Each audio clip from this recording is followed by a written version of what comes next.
Біз жаңғыру жолында бабалардан мирас болып, қанымызға сіңген, бүгінде тамырымызда бүлкілдеп жатқан ізгі қасиеттерді қайта түлетуіміз керек. Нұрсұлтан Назарбаев, болашаққа бағдар рухани жаңғыру жолдауынан.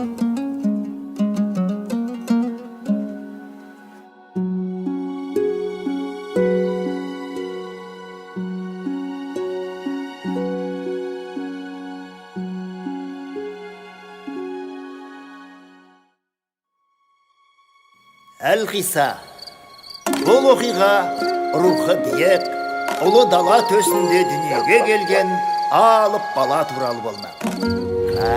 Қане көрейікші бізде. Өй, мына бала алыпқа ұқсамайды ғой өзі.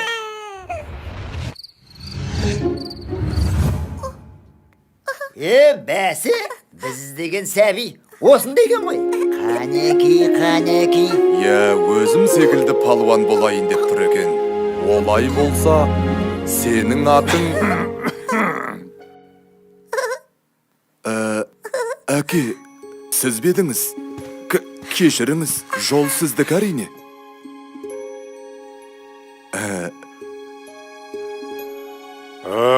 Бәрекелді.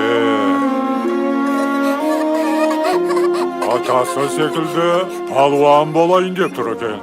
Ендеше сенің атың Мұхан.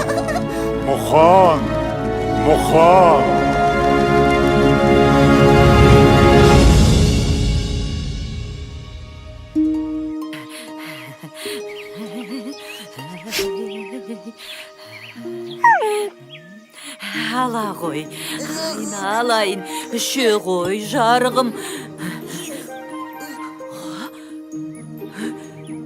Қарны ашып қалыпты. Ой, тағалып келейін.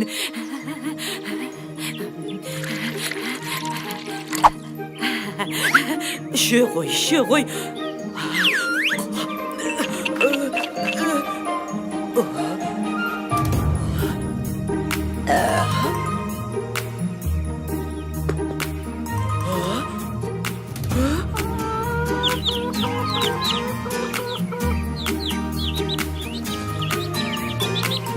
Батырларда туған анадан,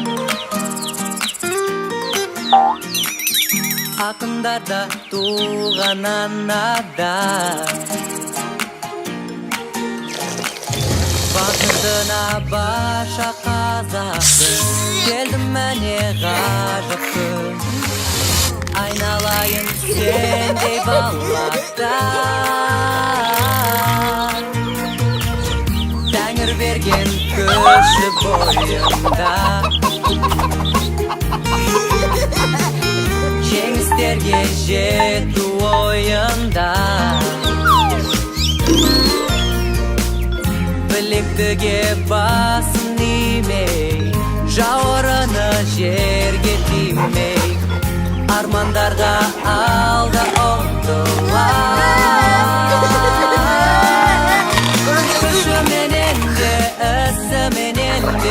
Көрсететін жігері, қайратымен айбатымен қорғай білген туған елі, аңызға толы бабалар жолы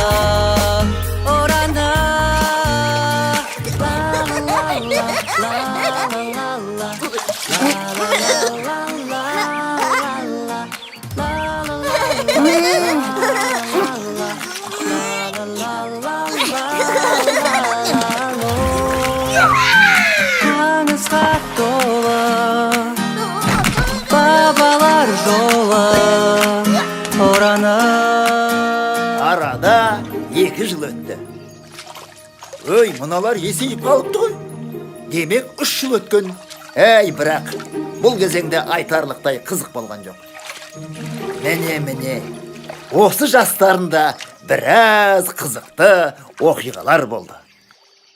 Мұхан, қорадағы қойларды өріске айдаңдар.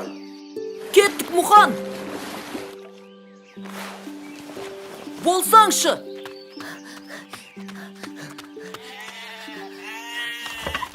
Şu qoşqarım.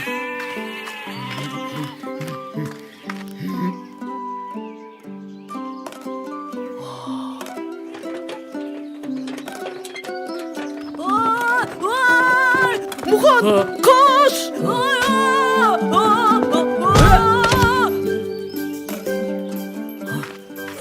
Bol ne? Məssağan.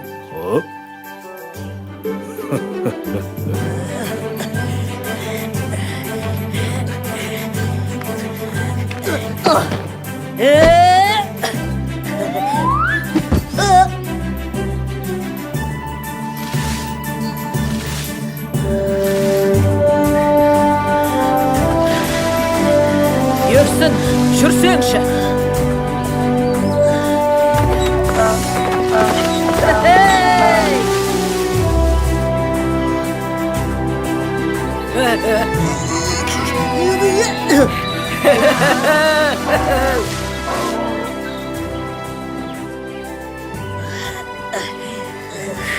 Жаттығуда қандай қиын болса, айқаста сондай жеңіл болады.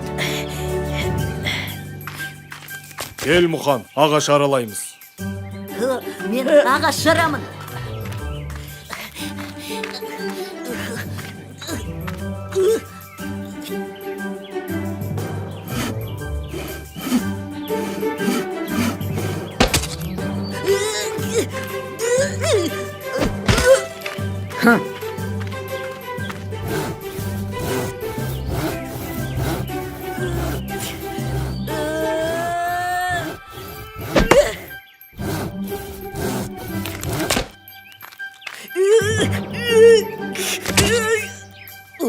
Әкел, мен көрейін.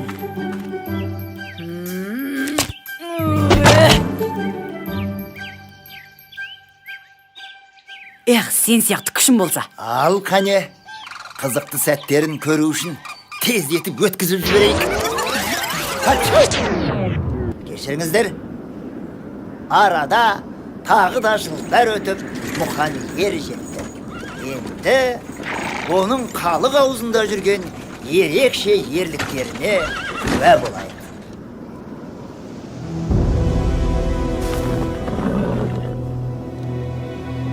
Енді не істейміз Мұхан?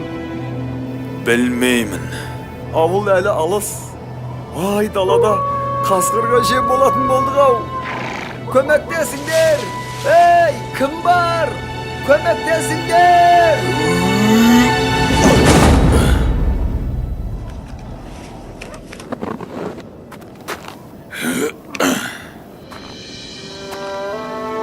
Мұхан, сенімдісің бе?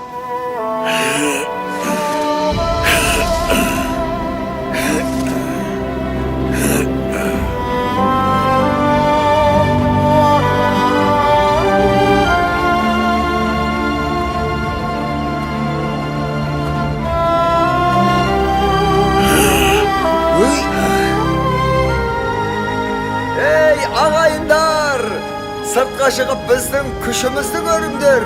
Мұхан екеуміз шөпті де, аттарды да аман алып қалдық. Міне, көріңдер.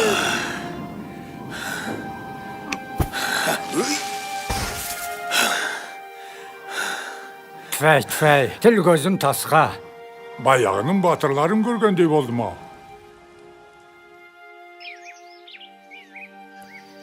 Рахмет саған, Мұхан. Әрі қарай мен өзім барайын. Әкем көріп қойса, ұрсып жүрер. Жарайды, көмектескенде тұрған не бар? Ұрса қоймас.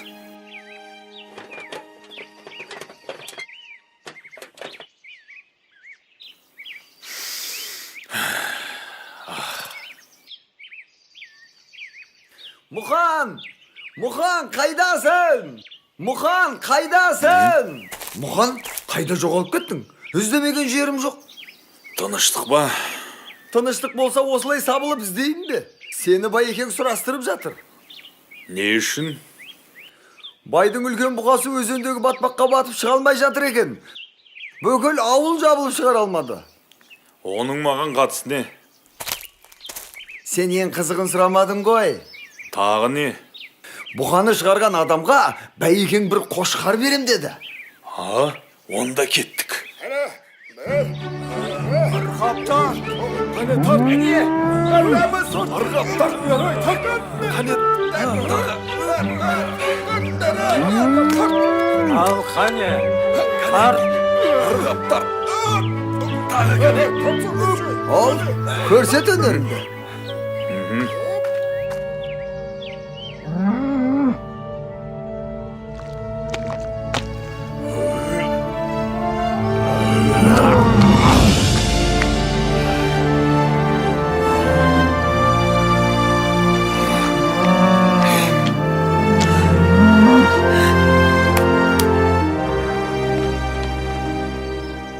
Сен жөнінде көп естуші едім.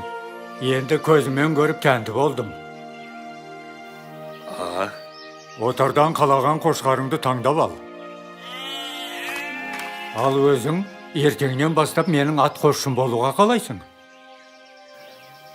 Мен білмеймін. Мұхан келісті.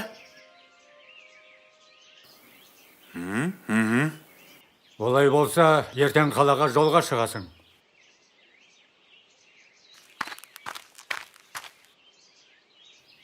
Екеуміз Мұханды қалай суырып алдық, я Мұхан? Енді қошқар бізді таңдап алайық.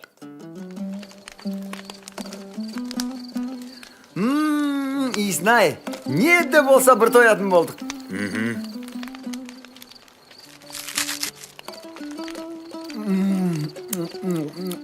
Бақ жүркінің дәмін сынай. Өй, Мұхан, мұның не? Расында да дәмді екен.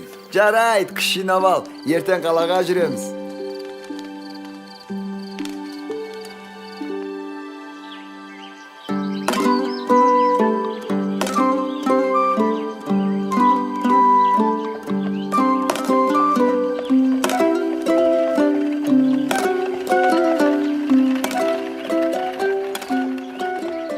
Байекеңнің жұмысын бітірдік. Енді ауылға қайту керек. Мұхан, қалаға күнде келе бермейміз ғой. Сәл-пәл арылап көрейікші. Әне, анда бір қызық болып жатыр. Жүрсеңші. Көрген дарманда, көрмеген дарманда. Цирк, көрген дарманда, көрмеген дарманда. Әлемге әйгілі сиқыршылар, балуандар мен аттың құлағында ойнайтын шабандоздар, клоундар мен сүйегі жоқ гимнастика шеберлері. Келіңіздер, көріңіздер. Циркке қош келдіңіздер. Естідің бе? Балуандар өнер көрсетеді дейді. Палуандар?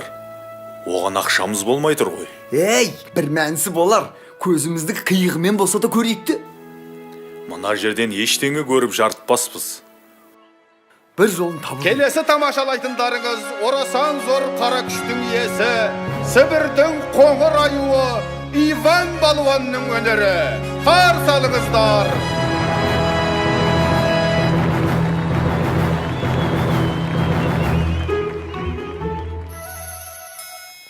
Менде бір ой бар. Жүр кеттік.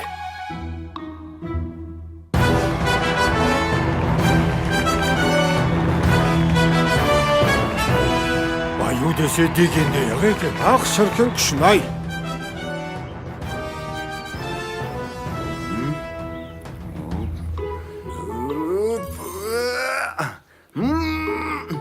Мен қысылып қалдым, Мұхан! Көмектес!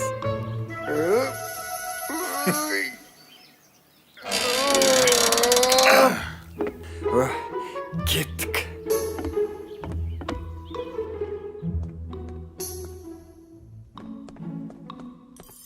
Қалай екен? Сібірдің аюы көңілдеріңізден шықты ма?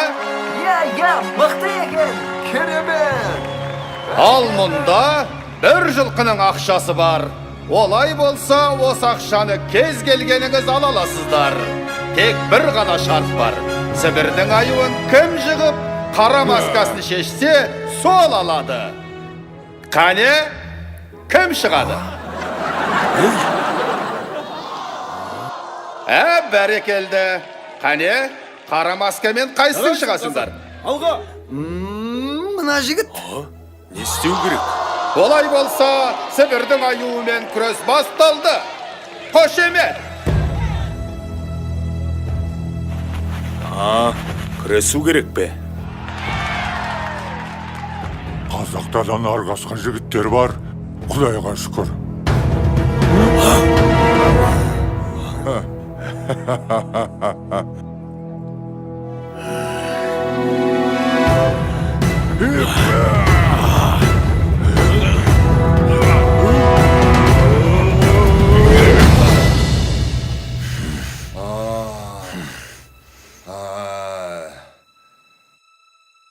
Жарайсың қазақ! Бәрекелді! Алға қазақ! Міне жеңімпаз! Қазақтың қарапайым жігіті қара масканы шешті. Қош емес! Шарт бойынша ақша саған беріледі. Я, біз біргеміз. Әкеліңіз ақшаны.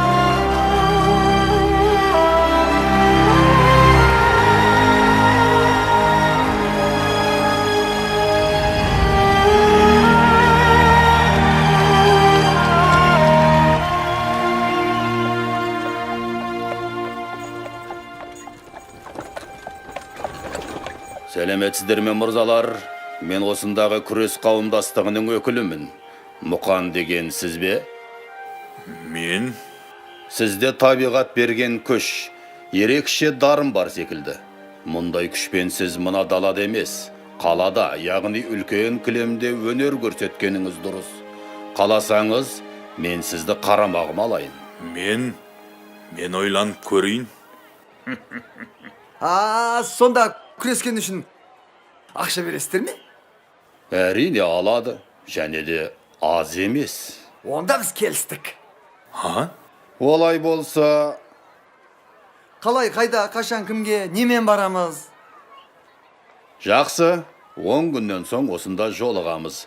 Мен асыға күтемін. Сау болыңыздар. Көрдің бе Мұқан? Менімен жүрсең, қор болмайсың.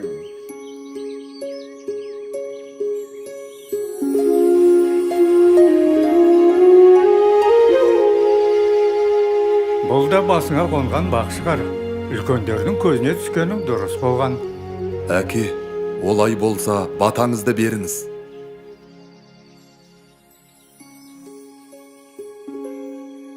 Есіңде болсын, Мұқан. Күш білекке ғана болмайды. Үлкен күш жүректен шығады. Сондықтан жүрегіңді тыңда. Жортқанда жолың болсын. Қыдыр алейкумассалам шылауыңда болсын. Аумин. Уайымдамаңыздар, өзім бас көз болам.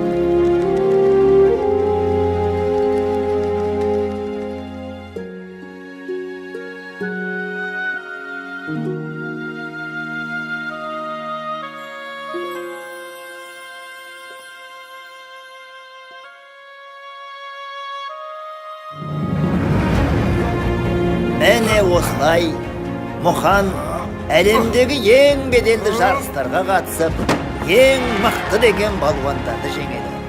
Содан соң оған қажы атағы беріліп, Қажымұқан атанады.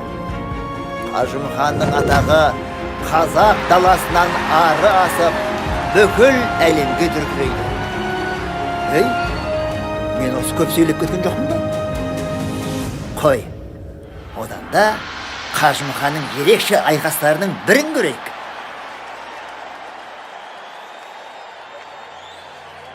Мен Жапон балуаны Саракики. Жарысқа қатысқандардың бәрін талқандаймын. Бір ғана шартым бар. Күрес джиу-джитсу әдісімен өтетін болса. Қане, кім бар? Кілемге кім шығады менімен? Қане мырзалар, Жапонның балуаны Саракикимен белдесуге шынымен ешкім шықпайды ма? Есіңде болсын, Мұқан. Күш білекке ғана болмайды. Үлкен күш жүректен шығады.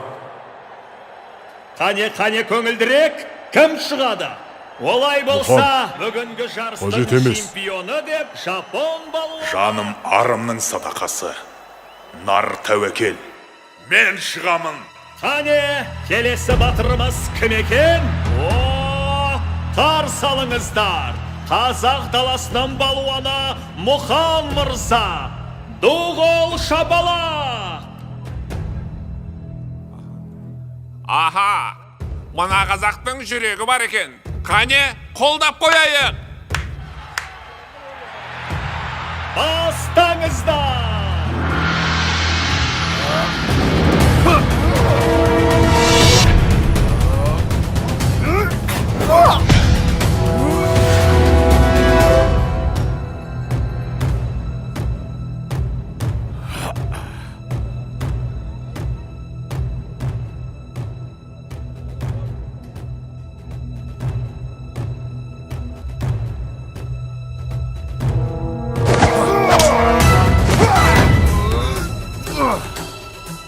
Берлізау, қазақ! Намысты қолдан берме, Мұқан! Қазақ еш қашан берілмейді.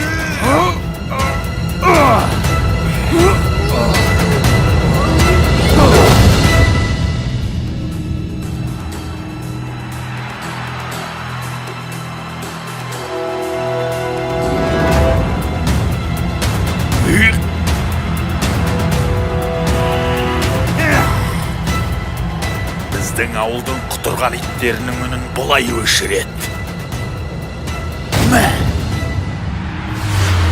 Бұл менің досым! Біз жеңдік!